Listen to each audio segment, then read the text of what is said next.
Drug users are dropping dead from fentanyl in unprecedented numbers. Their dealers are cutting cocaine, MDMA, painkillers, and more with fentanyl. And often, users never know it.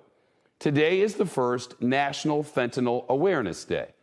According to the CDC, fentanyl overdoses are now the #1 cause of death for Americans aged 18 to 45. Last year and the year before, nearly 80,000 people in that age group died of fentanyl overdose.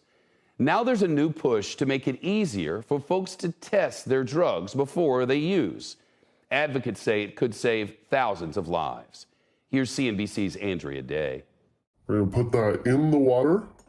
You're watching a recreational drug user testing his cocaine for fentanyl. He shot this video for CNBC and asked us to conceal his identity and distort his voice.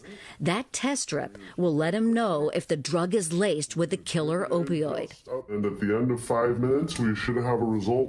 And it is. That is a very, very clear positive result. That little line means it's positive for fentanyl. Well, I could have died from this. It's like holding a loaded gun. He agreed to speak with us because he's fed up seeing tainted drugs kill his friends. I've personally known 23 people that have died from fentanyl-laced pressed pills that were disguised as either Xanax or Percocet. It's terrifying. The only reassurance I have at this point is the fact that, there are these test strips out there and they're pretty accessible. Those test strips given out by a nonprofit called FENTCheck, run by Allison Heller. We are distributing about 2,000 fentanyl test strips a week. Most of those are to the Bay Area or to venues we work with in Philadelphia, New York City, Reno, and Portland. I'm just refilling the bowl over there. I stopped counting how many friends died once it hit 5. They thought they were taking cocaine. They thought they were taking Xanax. That's when we started FENTCheck. Most drug users aren't addicts. They're just regular people,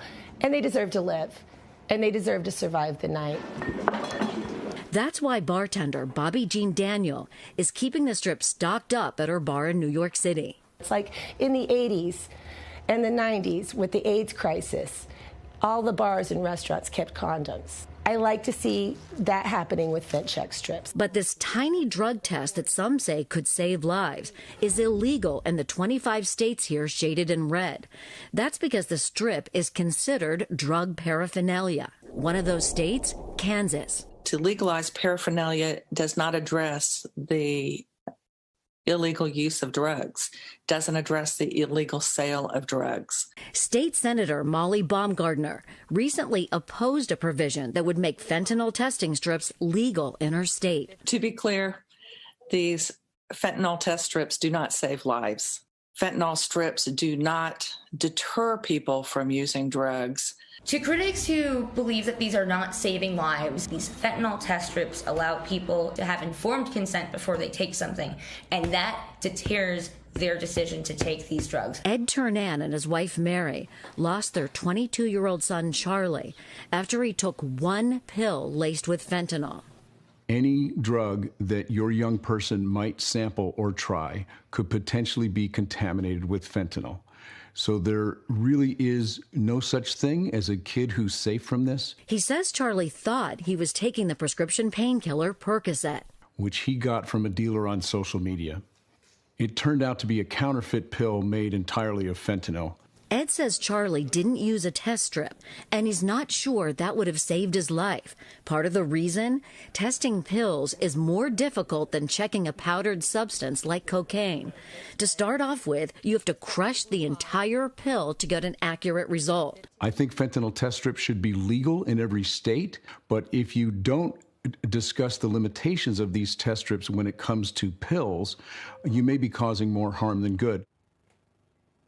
And Shep, Ed's biggest worry right now is kids maybe getting a negative test result when they just check one pill in a batch. And then they start to think, wow, this clears up all of the pills I might have. So Ed says that could be a deadly mistake. Shep? Shepard Smith here. Thanks for watching CNBC on YouTube.